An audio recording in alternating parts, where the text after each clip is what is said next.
It's one thing to criticize your former employer. It's taboo to do that. But to criticize an employer that also owns extremely lethal technologies and surveillance technologies that are highly invasive and used in war zones is something else entirely. It's 2025. We're all kind of used to government surveillance. The idea that we're all being watched all the time and don't own our own personal data has become normalized. We're also used to the military spending vast amounts of our money on just a few giant defense contractors. But one tech company wants to change both of those things and become the ultimate military contractor and the ultimate arbiter of all of our data.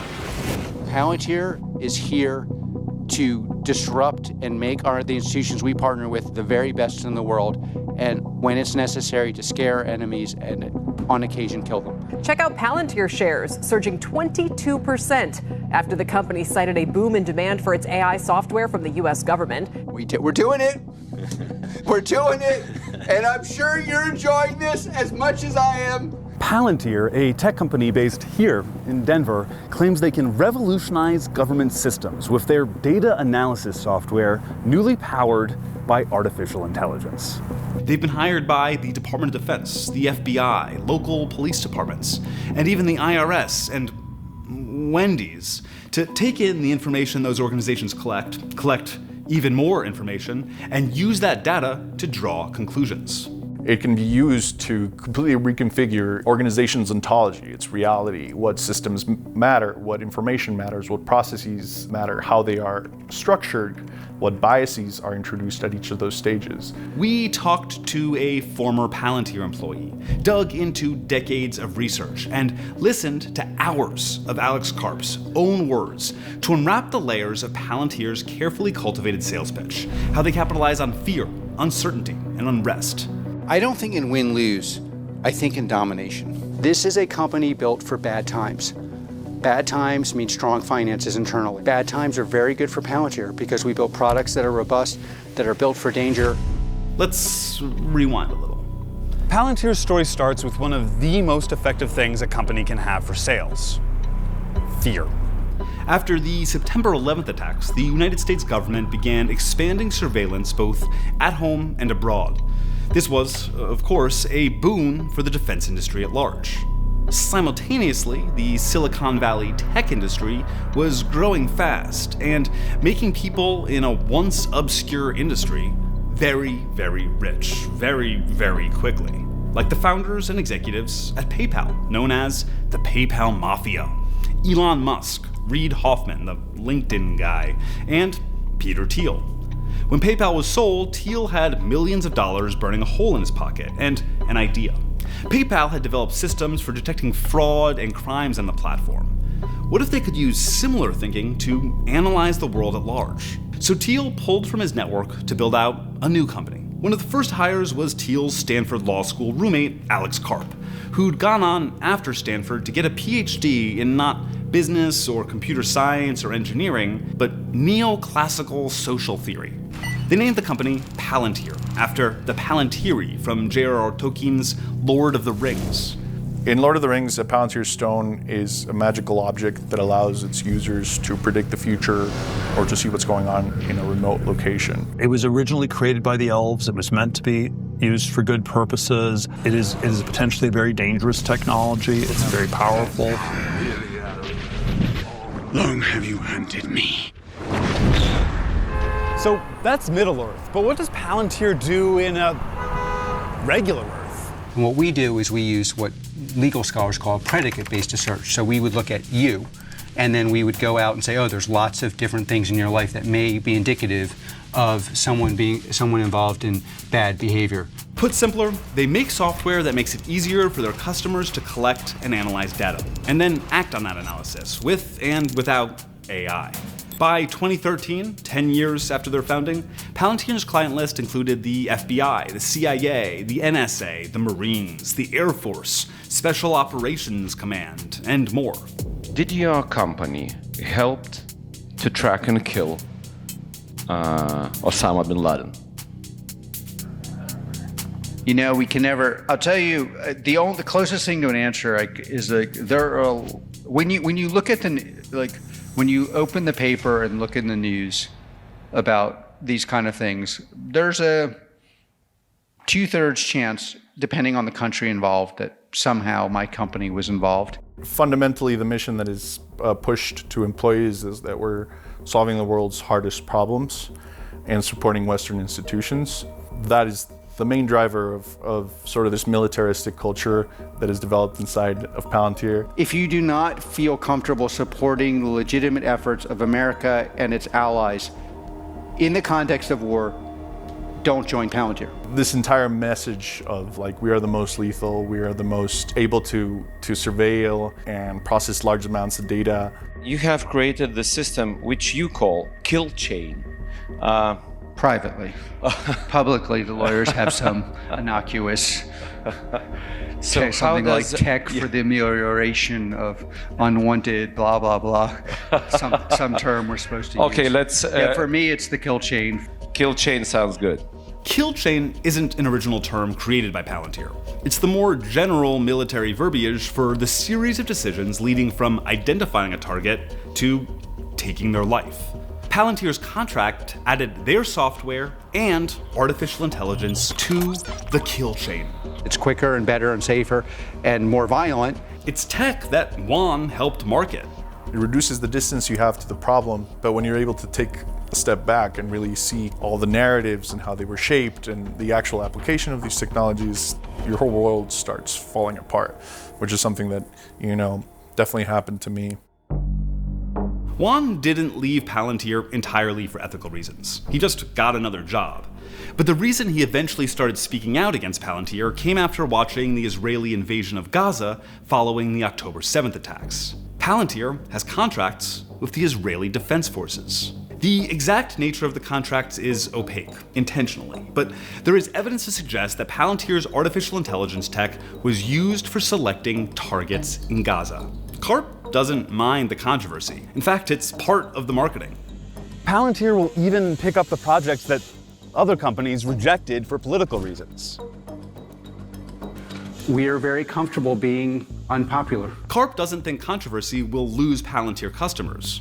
Whatever is pissing them off, they're still buying the product. Wendy's hired Palantir to help with their supply chain. Palantir works with health insurance companies to build AI for denials management to protect revenue. Do you want Palantir's AI making decisions about what care is covered for you and your loved ones? They also do business with for-profit hospitals, major investment banks, and even other defense contractors. In 2024, Palantir brought in nearly $2.9 billion in revenue, 55% of which came from government sources, with the vast majority being American. So let's look at their pitch to the American government. Last year, Palantir CTO Shyam Sankar put out a presentation and white paper called The Defense Reformation. He cites The Last Supper, which was a secretive 1993 meeting between defense industry executives and the Deputy Secretary of Defense. Over a dozen companies walked in, and only a few walked out. That dinner is often cited as the origin of our consolidated military-industrial complex. And to me, I think this was the definitive moment that kicked off the financialization of defense.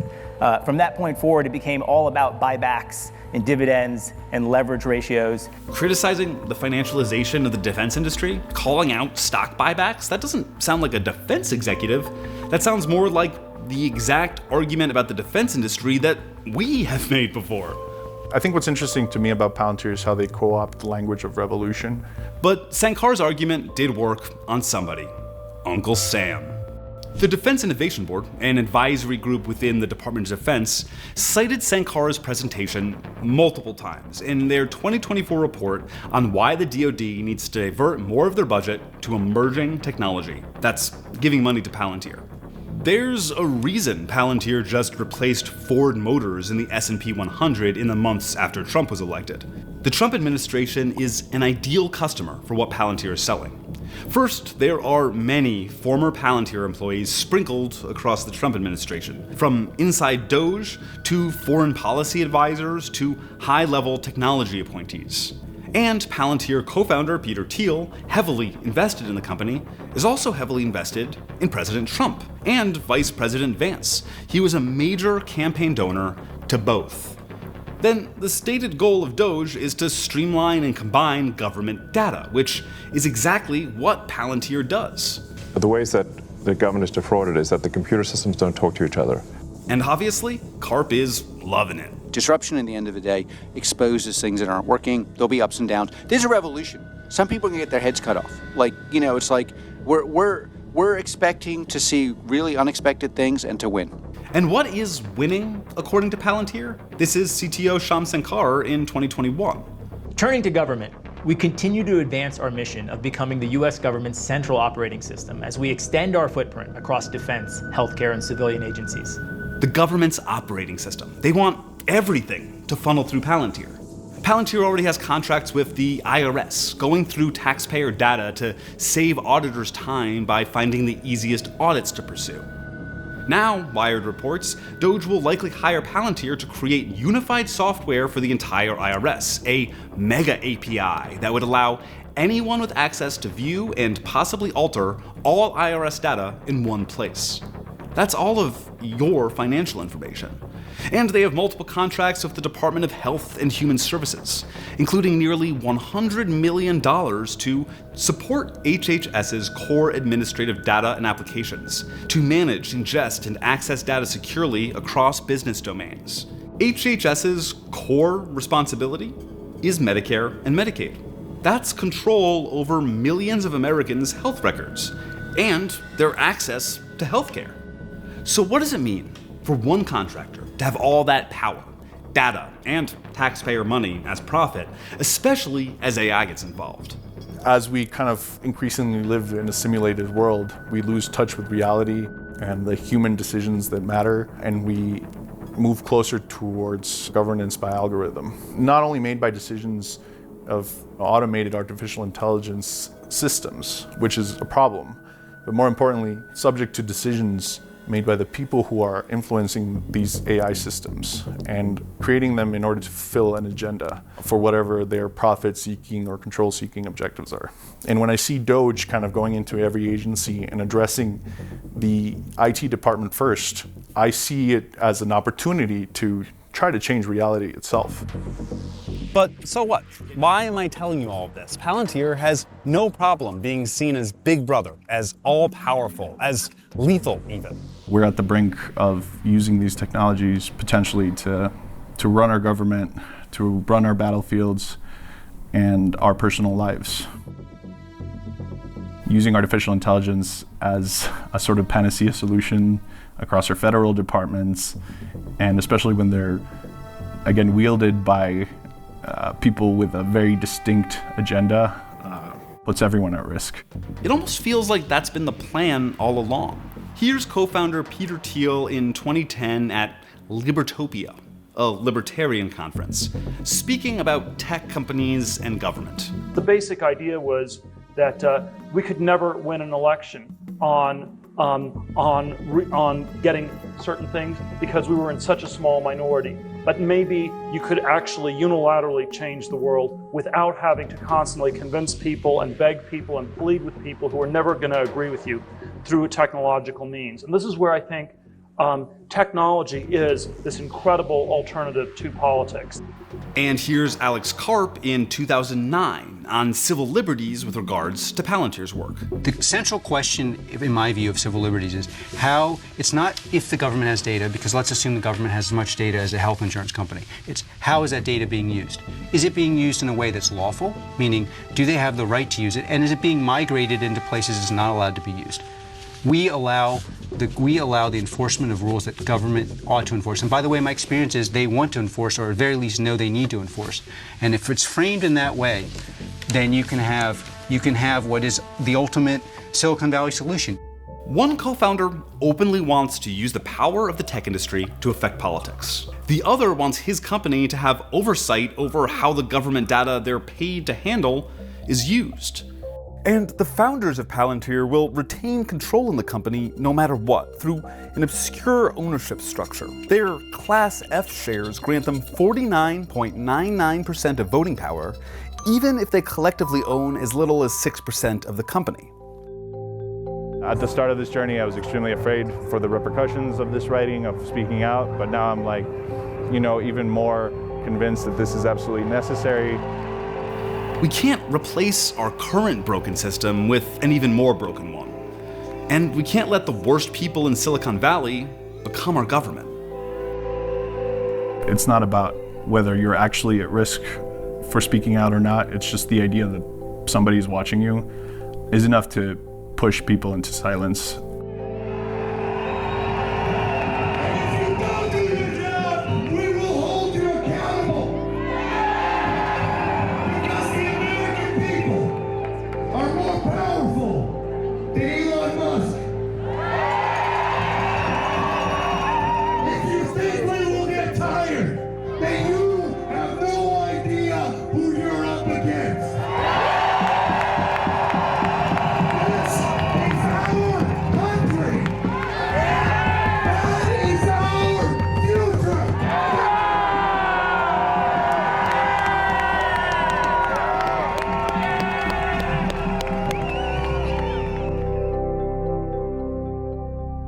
Thank you so much for watching. If you want to support more nonprofit reporting into corporate greed, don't forget to like and subscribe, and let us know in the comments what you'd like to see us cover next.